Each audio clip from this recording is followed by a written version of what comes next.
तो अब extra marital affair कोई बैंकर है, कोई बिजनेसमैन है, एक्स्ट्रा मैरिटल अफेयर चाहे लड़की का हो चाहे लड़के का हो, बीवी का है या खामंद का है, उसको ज़रूरत ही नहीं है अपने पार्टनर की। It's because of social media. नहीं, इट्स बिकॉज ऑफ कि हर बंदे माइंडसेट। इट्स बिकॉज ऑफ कि लोगों को लगता है कि ऑप्शंस बहुत ज़्यादा हैं। नहीं नहीं नहीं, ये माइंडसेट की बात है। आप आज यहाँ मौजूद हो, आपके पास ऑप्शंस हैं।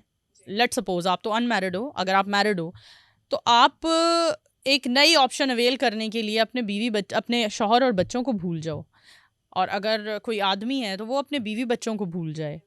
तो लड़कियां भी ये भूल चुकी हैं कि फैमिली दे पहले आर है। Destroying somebody's life. हाँ, और लड़के भी ये भूल चुके हैं कि हमारे घर पर भी बीवी बच्चे हैं, हम क्या कर रहे हैं। हाँ, दूसरी शादी करो, तीसरी शादी करो, चौथी शादी करो, रिस्पॉन्सिबिलिटीज उठाओ, शादियां करो शादियां, निकाह करो, रिस्पॉन्सिबिलिटीज उठाओ।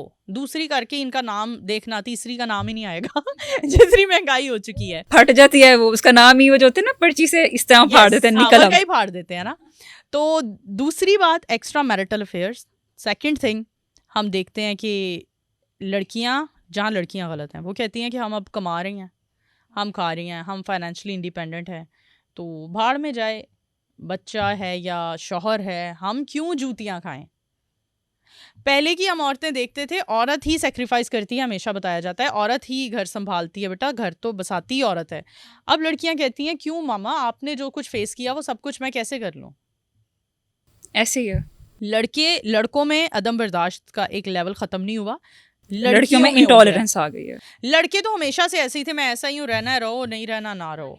आप चचाओं को देख लो, बड़े बड़े लोगों, अपने बड़ों की फैमिलीज में देख लो, तो वो सभी कहते हैं कि हाँ कार वसाई तेरी ताई ने, तेरा ताया ते वसाना ही नहीं चाहता सी है, कार वसाई तेरी चाची ने गया, चाचा तो तेरा उड़ उड़ बाहर जाता सी, चाची तेरी बस चुप करके बह गई। आज की लड़कियां वैसी नहीं रही हैं, वो कहती हैं बस ठीक है, नहीं रहना तो okay, go ahead. If you are comfortable can we talk about you also, if you are comfortable. हाँ ठीक है।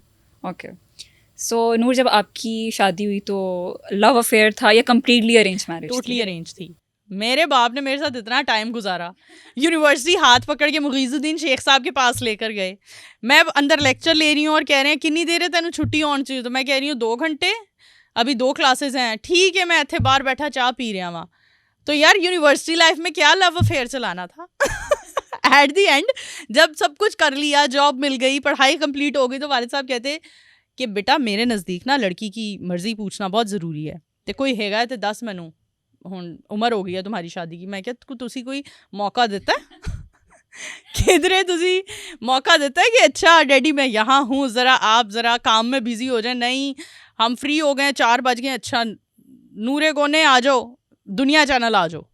और अगर हमें दुनिया चैनल जाते हुए, जौहर टाउन से मेरी यूनिवर्सिटी होती थी, वहाँ से अगर हमें आधे घंटे से पौना घंटा हो गया है तो फ़ोन पे फ़ोन। मतलब वो ये नहीं कि वो बहुत ज़्यादा हमें कंजर्वेटिव थे, वो इसलिए नहीं, वो कहते थे मुझे परेशानी होती है, तुम लोगों की इतनी गंदी हैवी ट्रैफिक है, तुम लोग कहाँ जा रही हो। और फिर हमारी एंटरटेनमेंट ही बाप के साथ थी, खाना खाने जाना है बाप के साथ, तो इट वाज टोटली अरेंज। और वो भी एक मतलब जो एक मुझे लगता है कि जब फादर ने कहा कि मतलब बेटा कोई है, तो मैंने कहा कोई भी नहीं, आपने कभी मौका ही नहीं दिया। तो ही वाज लाइक मतलब यार करन वालियां कर लैंदियां ने, तू आप ही नहीं कीता, तो आप ही ढिल्ली हैं मैंने कहा हाँ यू आर राइट, सही कह रहे हैं आप। तो that was totally arrange. Okay, what thing made two of you separated?